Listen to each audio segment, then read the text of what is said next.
Hello साथियों, आप सभी लोगों को जोहार। जोहार दृष्टि चैनल में आप लोगों को स्वागत है।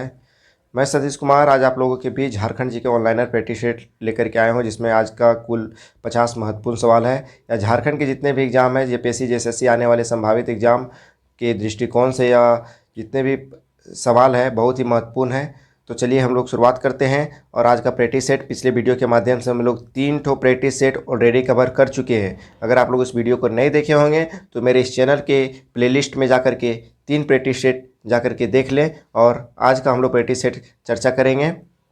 और इसमें जो आज का जो सेट है, इसमें अधिकतर क्वेश्चन जो है सो आपका झारखंड के इतिहास से संबंधित है। ठीक है, तो आप लोग बने रहिएगा मेरे इस चैनल पे। तो चलिए हम लोग शुरुआत करते हैं। पहला सवाल है कि झारखंड में चुआर विद्रोह कहाँ हुआ था। बहुत ही महत्वपूर्ण सवाल है। तो झारखंड में जो चुआर विद्रोह हुआ था वो कहाँ हुआ था, तो यह वीरभूम क्षेत्र में हुआ था। ठीक है, और यह कब हुआ था, तो चुआर विद्रोह जो हुआ था आपका, यह लगभग इसका शुरुआत हुआ था 1766 ईस्वी में। ठीक है, और अगर नेतृत्वकर्ता का बात किया जाए तो नेतृत्वकर्ता का गंगा नारायण सिंह और दुर्जन सिंह आदि जैसे नेताओं का नेतृत्व में योगदान था। अगला सवाल है, किस वृक्ष को पर्णपाती वन का राजा कहा जाता है। तो पर्णपाती वन का राजा किस वृक्ष को कहा जाता है, तो साल को कहा जाता है। ठीक है, बहुत ही महत्वपूर्ण सवाल है। तो साल वृक्ष को पर्णपाती वन का राजा कहा जाता है। और हम लोग ये भी जानते हैं कि जो हमारे झारखंड राज्य का जो राजकीय वृक्ष है यह साल वृक्ष ही है। ठीक है, अगला सवाल है, झारखंड का अंग्रेजों के विरुद्ध प्रथम जनजातीय विद्रोह कौन सा था। झारखंड के जो अंग्रेजों के विरुद्ध जो प्रथम जो जनजातीय विद्रोह हुआ था वह कौन सा था, तो इसका उत्तर होगा ढाल विद्रोह। ठीक है, ढाल विद्रोह कब हुआ था, बहुत ही महत्वपूर्ण सवाल है, यहाँ से कई बार पूछा गया है सवाल है। तो ढाल विद्रोह आपका 1767 से लेकर के 1777 के बीच में हुआ था। ठीक है,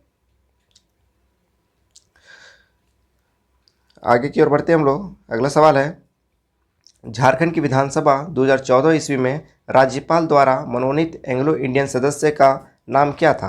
तो झारखंड की जो विधानसभा 2014 ईस्वी में जो राज्यपाल के द्वारा जो मनोनीत किया जाता है एंग्लो इंडियन सदस्य को, तो उनका नाम क्या था, तो उनका नाम था ग्लेन जोसेफ गोल्डस्टोन। ठीक है, बहुत ही महत्वपूर्ण सवाल है।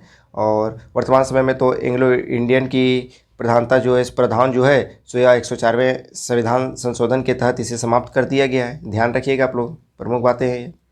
अगला सवाल है, पहाड़िया विद्रोह में कहाँ की रानी ने सहयोग दिया था। तो पहाड़िया विद्रोह में जो है सो महेशपुर की रानी ने सहयोग दिया था। ठीक है, अगला सवाल है, झारखंड में कितने प्रतिशत कृषि श्रमिक है। झारखंड में जो है कितने प्रतिशत कृषि श्रमिक है, तो लगभग 66%, यानी कि 66.85% जो है कृषि श्रमिक है। यह आंकड़ा आपका 2016 या 17 के आर्थिक सर्वेक्षण से लिया गया है। ठीक है, अगला सवाल है, चेरो विद्रोह के नेतृत्वकर्ता भूखन सिंह को किस वर्ष फांसी दी गई थी।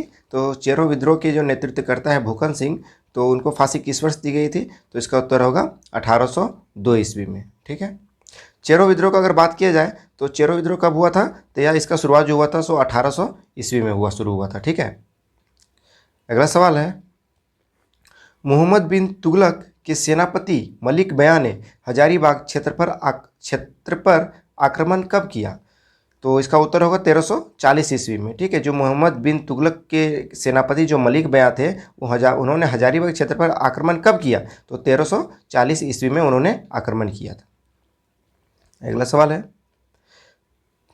पलामू परगना को नीलाम करने के पश्चात अंग्रेजों ने इसके शासन की जिम्मेदारी किस राजा को दी थी। पलामू परगना को नीलाम करने के पश्चात अंग्रेजों ने जो इसके शासन की जिम्मेदारी दी थी वो किस राजा को दी थी, तो इसका उत्तर होगा घनश्याम सिंह को। ठीक है, अगला सवाल है, दिल्ली के किस सुल्तान ने हजारीबाग के सतगांव को जीतकर इस क्षेत्र की राजधानी बनाया था। दिल्ली के किस सुल्तान ने हजारीबाग के सतगांव को जीतकर इस क्षेत्र की राजधानी बनाया था, तो इसका उत्तर होगा फिरोज तुगलक। ठीक, अगला सवाल है, भारदेव के राजा घनश्याम सिंह ब्रिटिश कंपनी के विरुद्ध 1817 ईस्वी में किस जनजाति ने विद्रोह किया था। भारदेव के राजा घनश्याम सिंह ब्रिटिश कंपनी के विरुद्ध 1817 ईस्वी में किस जनजाति ने विद्रोह किया था, तो यह चेरो जनजाति ने विद्रोह किया था। ठीक है, अगला सवाल है, छोटानागपुर के हो लोगों ने किस वर्ष जबरदस्त विद्रोह किया था। छोटा नागपुर के जो हो लोगों हैं उन्होंने किस वर्ष जबरदस्त विद्रोह किया था, तो 1820 से लेकर के 21 ईस्वी में इन्होंने जबरदस्त विद्रोह किया था, जिसे नाम दिया गया हो विद्रोह। ठीक है, बहुत ही महत्वपूर्ण है। तो हो विद्रोह कब हुआ था? तो 1820 से 21 ईस्वी में हुआ था। बहुत ही महत्वपूर्ण सवाल है। अगला सवाल है 2016 ईस्वी में झारखंड में ईसाई धर्म मानने वालों की संख्या कितने प्रतिशत थी? 2016 में जो झारखंड में ईसाई धर्म मानने वाली संख्या जो है कितने प्रतिशत थी? तो 9.41%। ठीक है, बहुत ही महत्वपूर्ण सवाल है, पूछा गया सवाल है ये। अगला सवाल है हो विद्रोह किस क्षेत्र में हुआ था? तो हो विद्रोह आपका किस क्षेत्र में हुआ था? तो सिंहभूम क्षेत्र में हुआ था। ठीक है, अभी हम बताएं कि हो विद्रोह कब हुआ था? तो 1820 से 21 ईस्वी में हुआ था या सिंहभूम क्षेत्र में हुआ था। अगला सवाल है भारत छोड़ो आंदोलन 1942 ईस्वी के दौरान जयप्रकाश नारायण अपने 5 साथियों के साथ किस जेल से पलायन करने में सफल रहे? यानी कि किस जेल से अपने 5 साथियों के साथ जो है सो जयप्रकाश नारायण भागने में सफल रहे? तो इसका उत्तर होगा हजारीबाग जेल से। ठीक है, आप लोगों को कमेंट के माध्यम से बताना है कि जिस दिन यह भागे थे अपने 5 साथियों के साथ वह कौन सा फेस्टिवल था इंडिया में। तो यह आप लोगों को कमेंट के माध्यम से बताना है कौन सा त्यौहार था उस दिन। ठीक है, अगला सवाल है भारत छोड़ो आंदोलन 1942 ईस्वी के दौरान हजारीबाग की सरस्वती देवी को गिरफ्तार कर किस जेल में नज़रबंद किया गया था? तो इसे किस जेल में नज़रबंद किया गया था? तो इसका उत्तर होगा भागलपुर जेल में। ठीक है, तो भागलपुर जेल कहाँ है? तो यह बिहार में है। ठीक है, तो जो भारत छोड़ो आंदोलन के दौरान जो 1942 ईस्वी के दौरान जो हजारीबाग की जो सरस्वती देवी थी उनको जो गिरफ्तार कर जो लिया गया था तो उसे भागलपुर जेल में नज़रबंद किया गया था। ठीक है, बहुत ही महत्वपूर्ण सवाल है, कई बार यहाँ से सवाल भी पूछे गए हैं। अगला सवाल है मानभूम झंडा सत्याग्रह किस वर्ष हुआ था? तो मानभूम झंडा सत्याग्रह आपका 1945 ईस्वी में हुआ था। ठीक, अगला सवाल है मदन मोहन मंदिर के नाम से किस मंदिर को जाना जाता है? तो मदन मोहन मंदिर के नाम से आपको किस मंदिर को जाना जाता है? तो बोरैया मंदिर को जाना जाता है। ठीक है, बहुत ही महत्वपूर्ण सवाल है। ये आपका मदन मोहन मंदिर सो कहाँ स्थित है? तो यह रांची के कांके में स्थित है। ध्यान रख दीजिएगा आप लोग कि रांची के कांके में स्थित है। इसका जो निर्माण किया था, मदन मोहन मंदिर का निर्माण किसने किया था? तो राजा रघुनाथ शाह के सहयोग से इस मंदिर का निर्माण किया गया था और 1665 ईस्वी में इसे बनाया गया था। ठीक है, पूछेगा इस मंदिर में किनका मूर्ति है? तो मदन मोहन मंदिर यानी कि अर्थात राम लक्ष्मण और सीता जी का मूर्ति है। ठीक है, अगला सवाल है छोटा नागपुर उन्नति समाज के संस्थापक कौन थे? तो छोटा नागपुर उन्नति समाज के संस्थापक जो थे आपका जुएल लकड़ा थे। ठीक है, उनका स्थापना कब हुआ था? तो 1915 ईस्वी में। अगला सवाल है कंवर जनजाति में वधु मूल्य को क्या कहा जाता है? तो कंवर जनजाति में वधु मूल्य को क्या कहा जाता है? सुखदाम। ठीक है, अगला सवाल है छोटा नागपुर संथाल परगना आदिवासी सभा 1938 ईस्वी के संस्थापक कौन थे? अर्थात छोटा नागपुर संथाल परगना आदिवासी सभा के संस्थापक कौन थे? तो थियोडोर सुरीन। ठीक है, कई स्रोतों या तो कई बुकों में लिखा गया है इनका जयपाल सिंह मुंडा जी का भी चर्चा है। ठीक है, जो छोटा नागपुर संथाल परगना आदिवासी सभा का जो स्थापना की है संस्थापक वो कई बुकों में जयपाल सिंह मुंडा भी, तो इसका उत्तर दोनों होगा। ठीक है, थियोडोर सुरीन या जयपाल सिंह मुंडा। आप लोग ऑप्शन के दौरान जो आएगा उस पर आप लोग टिक कर दीजिएगा। अगर जयपाल सिंह मुंडा रहेगा तो जयपाल सिंह मुंडा टिक कीजिएगा और अगर थियोडोर सुरीन दिया जाएगा तो उस पर टिक कीजिएगा। ठीक है, अगला सवाल है चुटिया मंदिर का निर्माण किसने करवाया था? तो चुटिया मंदिर का निर्माण राजा रघुनाथ शाह ने करवाया था। ठीक है, बहुत ही महत्वपूर्ण सवाल है। तो ये आपका चुटिया मंदिर कहाँ है? तो यह आपका रांची में है। ठीक है, और इसे कब निर्मित किया गया था? अगर निर्माण की दिनांक पूछा जाए तो यह 1685 ईस्वी में। ठीक है, चुटिया मंदिर का निर्माण 1685 ईस्वी में किया गया था। अगला सवाल है छोटा नागपुर संयुक्त संघ 1954 की स्थापना किसने की थी? यानी कि छोटा नागपुर संघ की स्थापना किसने की थी? तो यह सुखदेव महतो ने की थी। ठीक है, कब? तो 1954 ईस्वी में। अगला सवाल है टाना भगत आंदोलन की शुरुआत कब हुई थी? तो टाना भगत की आंदोलन की शुरुआत कब हुई थी? अप्रैल 1914 ईस्वी में हुई थी। ठीक है, बहुत ही महत्वपूर्ण सवाल है, कई बार पूछे गए हैं। तो टाना भगत आंदोलन की शुरुआत 1914 ईस्वी में हुई थी। इसका शुरुआत किसने की? तो जतरा भगत और तुरिया भगत ने की थी। ठीक है, बहुत ही महत्वपूर्ण बातें हैं, आप लोग ध्यान रखिएगा। अगला सवाल है विशुद्ध गांधीवादी तरीके से लड़ा गया पहला आदिवासी अहिंसक आंदोलन कौन सा था? तो टाना भगत आंदोलन था। ठीक है, जो विशुद्ध यानी कि गांधीवादी तरीके से लड़ा गया था। टाना भगत आंदोलन जो है सो गांधीवादी तरीके से लड़ा गया था। बहुत ही महत्वपूर्ण बातें। तो पहला आदिवासी अहिंसक आंदोलन था यार, वो कौन सा था? तो यह टाना भगत आंदोलन था। ठीक है, अगला सवाल है हरि बाबा आंदोलन के प्रणेता का मूल नाम क्या था? तो हरि बाबा आंदोलन कब हुआ था? तो 1931 ईस्वी में हुआ था। तो इनके प्रणेता का मूल नाम क्या था? तो यह दुका हो। ठीक है, दुका हो था। अगला सवाल है, डोंडा सैनिक विद्रोह का नेतृत्व किसने किया था? तो डोंडा सैनिक विद्रोह का नेतृत्व किया था गणपत राय ने। ठीक। अगला सवाल है, और मांझी के जमींदार उमराव सिंह एवं उनके दीवान शेख भिखारी को 8 जनवरी 1858 ईस्वी को कहाँ फांसी दी गई थी? तो और मांझी के जमींदार जो उमराव सिंह थे, उनके दीवान शेख भिखारी को 8 जनवरी 1858 में फांसी दी गई थी। ठीक है, तो कहाँ दी गई थी? तो यह रांची के चुटुपुलू घाटी में। ठीक है, बहुत ही महत्वपूर्ण सवाल है, कई बार पूछा गया है। तो रांची के चुटुपुलू घाटी में इसे फांसी दी गई थी, उमराव सिंह को, इनके दीवान शेख भिखारी को। डेट क्या था? 8 जनवरी 1858। इस पर ध्यान दीजिएगा आप लोग। अगला सवाल है, 1857 ईस्वी के विद्रोह के दौरान पंचेत के राजा नीलमणि सिंह को गिरफ्तार कर कहाँ भेज दिया गया था? तो जो 1857 ईस्वी की जो विद्रोह हुआ था उसके दौरान पंचेत के राजा जो नीलमणि सिंह थे उनको गिरफ्तार करके कहाँ भेज दिया गया था? तो अलीपुर जेल में। ठीक है, तो अलीपुर जेल कहाँ है? कोलकाता में। ठीक है, कोलकाता के अलीपुर जेल में भेज दिया गया था। अगला सवाल है, 1857 ईस्वी की क्रांति में संपूर्ण सिंहभूम क्षेत्र में क्रांतिकारियों के प्रमुख नेता कौन थे? तो जो 1857 ईस्वी की जो क्रांति हुई थी उसमें संपूर्ण सिंहभूम क्षेत्र में जो क्रांतिकारी हो रहे थे वो क्रांतिकारियों के प्रमुख नेता कौन थे? तो वह राजा अर्जुन सिंह थे। ठीक है, बहुत ही महत्वपूर्ण सवाल है। अगला सवाल है, परमवीर चक्र से सम्मानित अल्बर्ट एक्का। ठीक है, जो पूछेगा, कई बार सवाल ये पूछा गया है कि अल्बर्ट परमवीर चक्र से सम्मानित कौन हुए? तो अल्बर्ट एक्का। ठीक है, सेना की किस ब्रिगेड से संबंधित है? तो इसका उत्तर होगा ब्रिगेड ऑफ द गार्ड्स। बहुत ही महत्वपूर्ण सवाल है।